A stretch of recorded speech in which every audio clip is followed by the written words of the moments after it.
improve in aspect of admission, because according to the figures and the percentage they read, although it's very encouraging, but they have to do more.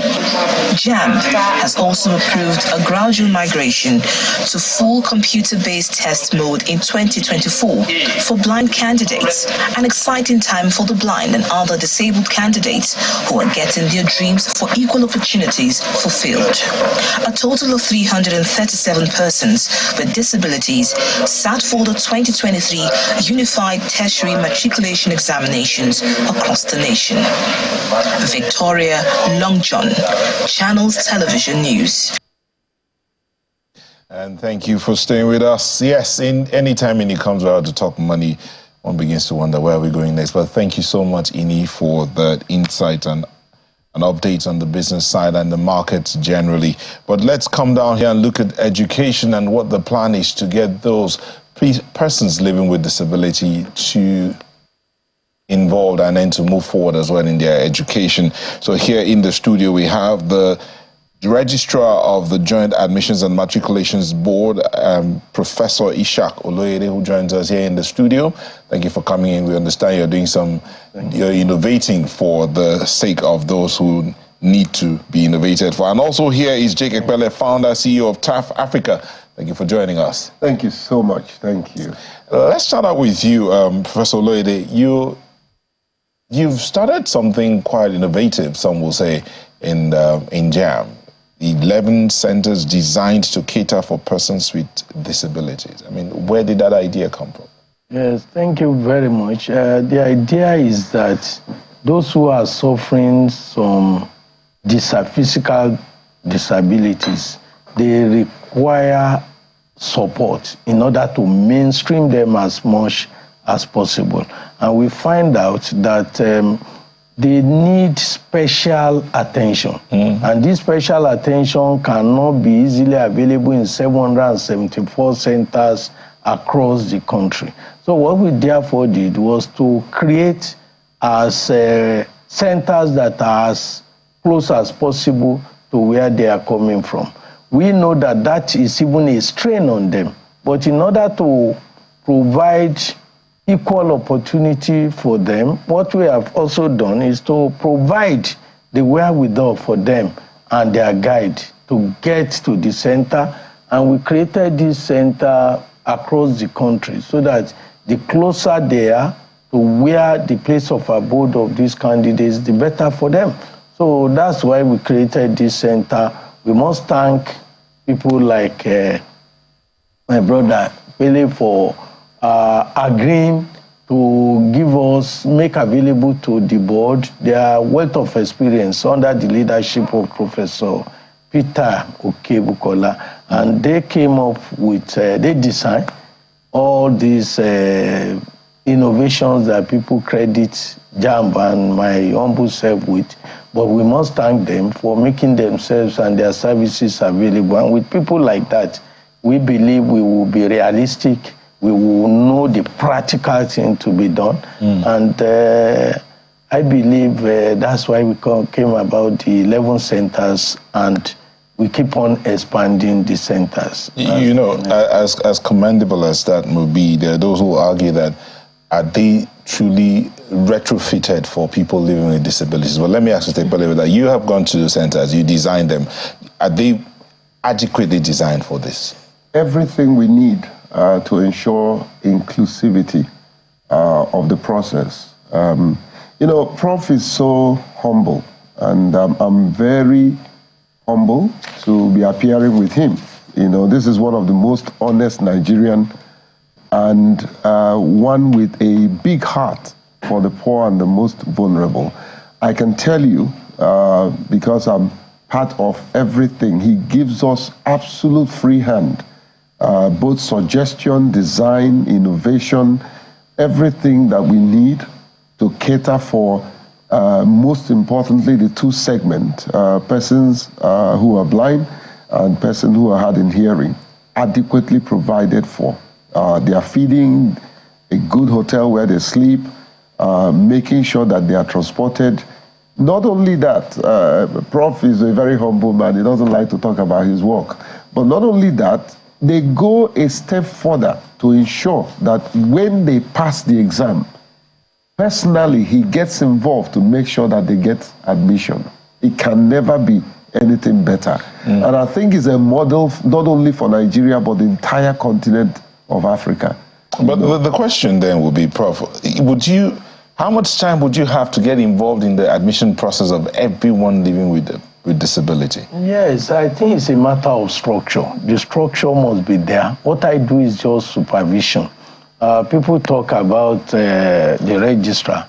There are desk officers whose duty 24/7, and I say 24/7, I mean it, because if you call them anytime, even off office hours, they will pick. There are people whose duty includes going after obstacles and removing obstacles on their path. I believe that the structure will take care. All I do is to just supervise and ensure the structure is in place. Every candidate, that right from the point of registration, is automated. The joint JAMB Equal Opportunity Group, which is one of the most effective members, they have the data as the candidate is registering, the telephone number, what the disability is, and so on. Right from that point of registration, they are monitoring. So when you now have the desk officer, immediately the candidate has done his own part.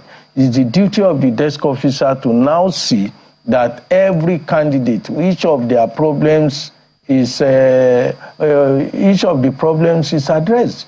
And they will be able to monitor and update us. And when there are problems beyond them, they will escalate to us, and more often than not, I also escalate to the committee.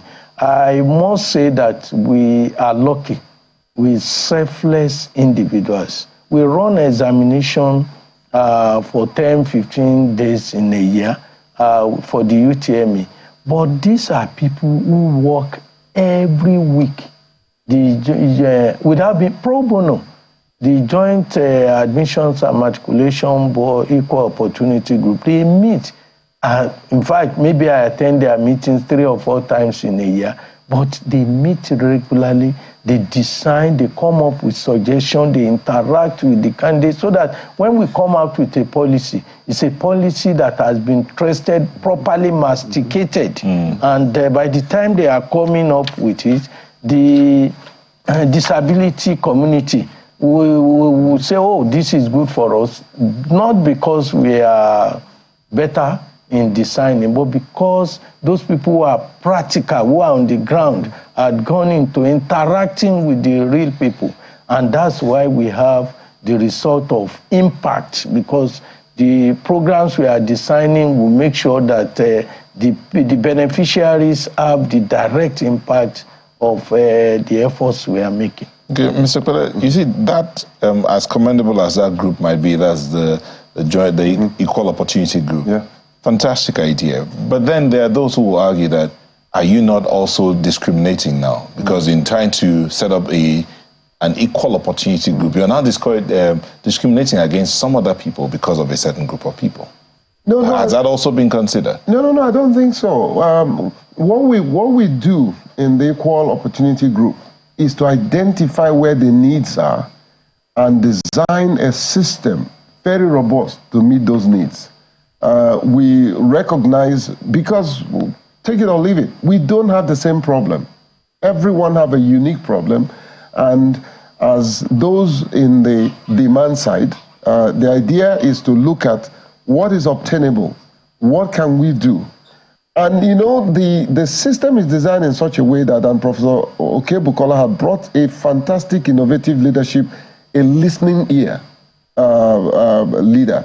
So when we tell him what to do, even though they're trying a particular system, they reverse immediately. So we are very adaptive, very innovative, very global inclined. So they're consistently asking, what is obtainable elsewhere?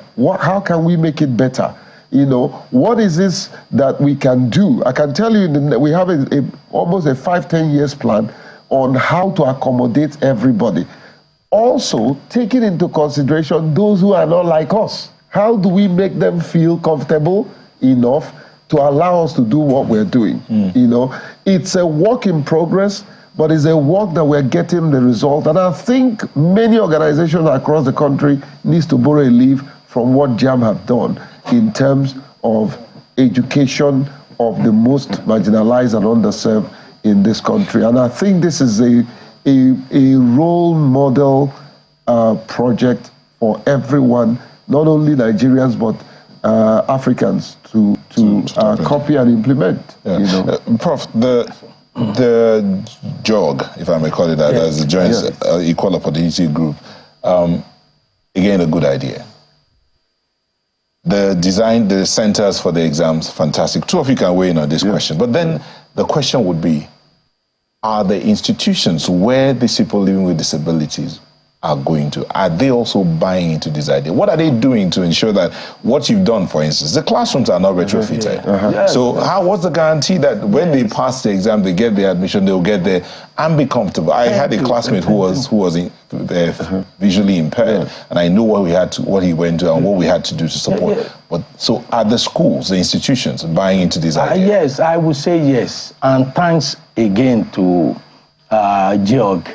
Recently, we held a national conference where we brought all the vice chancellors, rectors, provosts, with people suffering one disability or the other. We brought them together. And the outcome of that conference, so marvelous. We brought in also former ministers of education who played one role or the other when they were in office about this. And we brought all of them together. The people with disability were able to say, federal government set up Center for Supportive Services for the people with hearing problem at the University of Ilorin.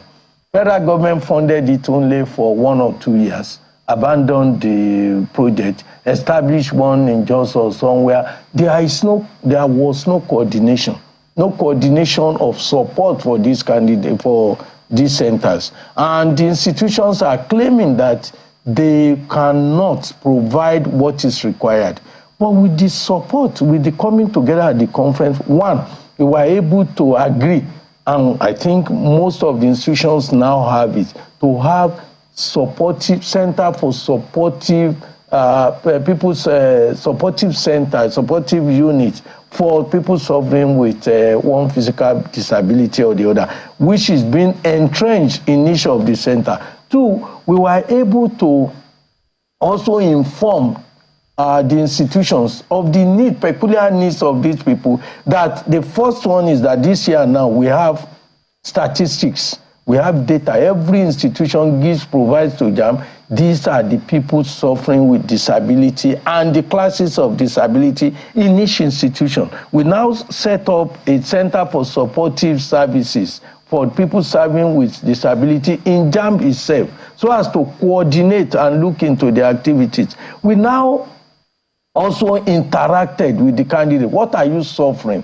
What are the problems you are having? There were very moving moments during the conference where they had to break down the people suffering that this was the problem. Yes, and we had to bring this to the vice chancellors, rectors, and provosts, and they all agreed on what to do, and they started putting those things in position. We also interacted with TED Fund to provide support to the institutions. And TED Fund attended with us. TED Fund was able to say, okay, we will look at what to build into the system. So there was a case of somebody from UNN who talked about fire, somebody on a wheelchair. There was a fire outbreak in the hostel. Everybody abandoned her and were rushing unnaturally for their own safety and all this. We were able to look at what can be done. Yes, Nigeria will not be built in a day.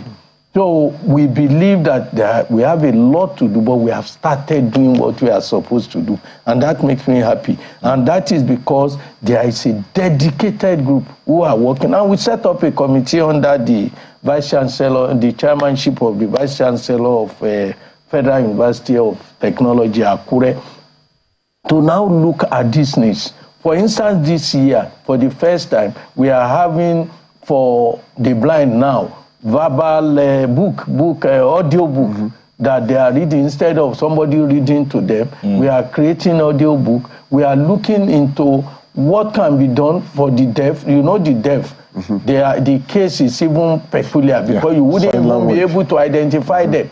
They will go and they go into the normal classes. But what's their own problem? Their problem simply is that we have given instruction. No directive, no instruction should be given in the class to anybody without being written. You can say, repeat the instruction, but it must be on the screen. And you will now see that when our candidates go to the examination hall, they must sit down for 2-3 minutes to read the instructions. It's because we don't want to identify and say this one is deaf, therefore let's read to them. No, everybody, whether you are impaired, you have hearing impairment or not, you must read all the instruction on the screen. No instruction should be given unless that instruction is written down. One other advantage of that conference is that we are now creating courses for normal other students to know what their brothers and sisters who are suffering disability, what they are suffering. We are asking the institution to mount program on disability studies. That is, if you are living with somebody who is blind, this is what you should do to help him. If you are living in a room or in an hostel, you must know where your brothers who are on wheelchair are. In case of emergency, make it a duty that after protecting yourself, you care for him. And at the student affairs also, when there is fire or anything, there are officers that will rush to where people with disability because they have the statistics. Either they don't have all this. And we have also created a fund where those who are in our institution but need one peculiar thing or not, we must thank TAF Fund, we must thank JAMB, we must thank other donors, because at that conference, individuals contributed surprisingly. A lady just said, look at my wheelchair. I can't replace this wheelchair and I've been using it. And somebody said, how much is it? 100,000. Somebody went and brought 10 of wheelchairs. And now we set up a committee with this fund. Buy whatever you think these people will need, those who are in tertiary institutions. So people are saying, why don't you care for those in primary school? The mandate of JAMB is about, and once you take them out of it, you are solving the problem gradually. You know, Prof, again, interesting, and what JAMB and TAF, you guys are doing is really interesting. But again, that question of supervision, you said something earlier about the fact that you're just supervising. There are people who are committed to this, like the JOEG and the other people in JAMB who sit down, and this is what they do every day. Your own is just to supervise. But are you going to go to the schools to supervise what's going on there? Or is there another strategy to ensure that these things that are discussed at the conference, it's one thing to have the talk shops. Yes. Implementation and follow through. How's that happening? Well, you know, the wonderful work that JAMB is doing it dovetails on the national policy of inclusive education. I was privileged to lead the very first policy on inclusive education that the policy passed. Now that policy has been reviewed, you know. So most of the things that Prof is talking about are enshrined in the policy inclusive education policy. And it doesn't have to be only JAMB that everybody is expecting to implement or go the extra mile like Prof and his team is going. Everybody, all hands must be on deck. There's an organization that is now talking to us on how they can implement the inclusive education. So it's simple. We need to look at the policy and what the policy says. Some of the questions you are asking about what happens at the tertiary institution and the provision, the policy addressed it. But also, in our own little way, our organization, we are beginning to call this institution to give us access to do an audit, a thorough audit of what is there and what is not there. The intention is not to expose your inadequacies. The intention is to know where the needs are so that we can help you get some of the funding partners, to come in and make that provision. So policy is important. The culture of the community is important. Understanding what the community needs, understanding the segment of the community that needs a specific device or simple instruction, teacher training. I mean, a prof have invested in self-education of himself about the issues with persons with disability. That's why I said to people, yes, you need passion, but there will come a day that your passion will ask for skills. Knowledge. So, yes, and knowledge. So, training teachers to get involved and understand. For instance, in the national policy, there's a provision we made in the national policy that every school, there is no doubt there won't be all the funds for you to provide what is needed. But let every school have what we call a resource center. It's a small room that will have all the amenities that you need.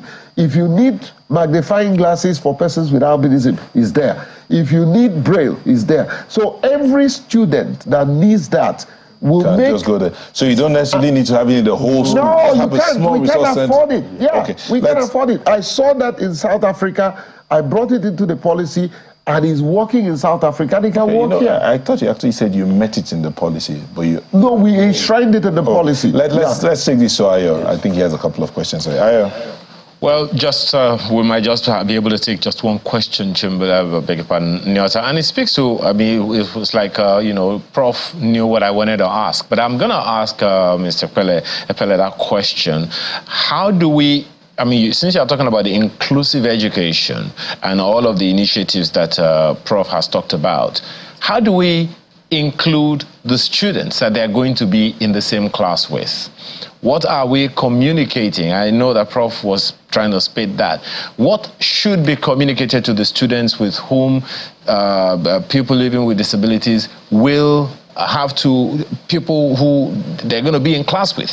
What do they need to know about them? How do they need to understand them? As Prof said, someone who is impaired in the air, it's not written on the face. So what are the things that need to be instilled in them? What do they need to know? Kind of instruments they need to, so that when they see those things, they can sympathize and assist, so that we can all have the kind of inclusive education that is intended. My brother, it's you have just stirred up, and I'm almost getting emotional, because you see, the question you asked was the problem that I went through schooling. Yes, I'm a person with albinism, they see it, but not too many people understood the fact that I'm not able to see the blackboard from a distance. So whenever I'm going to the front of the class, the students will start mocking me and say, oh, this blind man, get out of the way, you're stopping us. Unfortunately, some of the teachers then were not schooled enough to give me that protection and cause that mutual respect between me and other students. So it became a problem, to a point that I didn't even want to go to school, because I became a laughingstock. So what any teacher or any administrator listening to me needs to do, you must foster respect between the person with disability and the remaining other members of the class. Do not make jest of the person.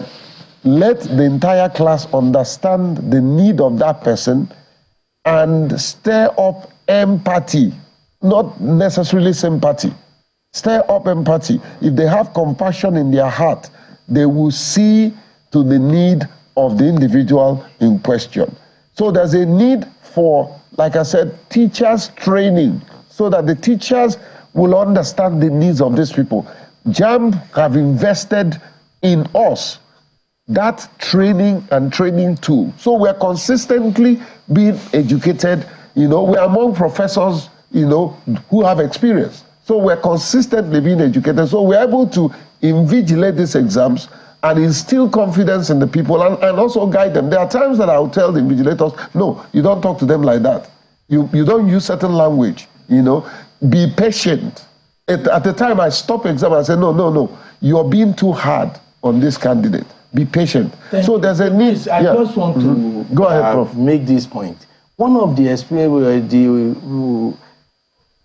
impactful experience I had at our JAMB conference for these people suffering with disability was when one blind candidate came in to say, look, I will be in the class and the teacher will be talking to somebody and will say, are you blind? Unconscious of the fact that that is a blind candidate. Or will say, are you deaf? When he is sure that there was a deaf candidate in the class. But people were doing this unconsciously. They didn't know the impact on the people. These are some of the things we are putting together in disability studies to make sure that those who are not disabled, they understand what these people are suffering. And we are also trying to introduce that to the teachers to be conscious of the environment and to be conscious of the impact of some of the words they use, so that they are not intended, they are not, but unconsciously they were doing more damage than good. Indeed. Prof, but we have to go, but in 10 seconds, just tell us, when is the registration, when is it starting and when is it ending? Yes, for registration for UTME candidates, we have started, and that started last week, Monday. It's 8 days now, and we have 4 weeks to go. And what we are calling on candidates to do is that go to the center and register. But one thing is very important that we are facing now with students, whether with disability or those without disability, is that UTME is not a school-based examination. There are institutions, private secondary schools, who are extorting the candidates. They will take 10,000, 20,000, and they say JAMB form, whereas they pay just 6,000 or 7,000, as the case may be. They are mismanaging the data of the candidates. By every candidate is supposed to register with his or her own phone. But these people, under the guise that these people cannot have access to their phone and so on, they are mixing together their data. We are calling on institutions, even one institution, Federal Government College, Buhari wrote to JAMB, can you give us special registration? It's not possible. We are not school-based. We register individual candidates who are going to the university. We are not registering cohorts. We are registering individuals. Thank you so much. Professor Ishaq Oloyede is the Registrar of the Joint Admissions and Matriculations Board. Thank you for coming in this morning. And Mr. Jake Ekpele, Founder, CEO of TAF Africa, thank you for coming in this morning as well. Thank you for having us. And that is where we will say thank you for letting us be a part of your morning. I'm Neo Taigbe. Thank you for watching. And I'm Aya Makinde. Have a wonderful rest of your day.